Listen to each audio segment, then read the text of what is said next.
Leo ni ile siku ya sherehe. So I hope kila mtu amejipanga. Tuko tushaongea. Leo tunaenda leo kujiweka. Leo lazima tuzime. Akipoleni but mimi sioni nikimake it leo, imagine. Guy. For real. Mbona? Chali yangu ameniambia tujakuwa tukispend time together na anataka kumpe more of my time. Hiyo ni shida yake. Si ndio, hebu mwambie tumepanga hii siku tangu lini. Boyfriend yake sasa ndio amerealize. Hapana, mwambie postpone mchague siku nyingine. Leo hatuwezi peana.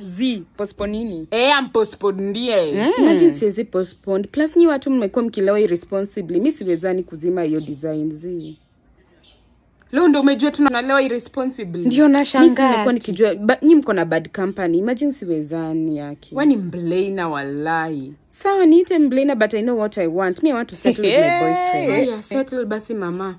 Ani sawa jam tu.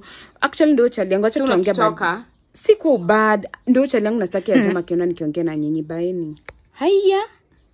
Okay. Tumefikishana hapo na yeye. Wacha kaende, kataturudia tu. Si unajua tu venye wanakosananga na huyo chali yake. Wacha kaende. Katarudi tu hapa kutubeg. Obviously. Msikize.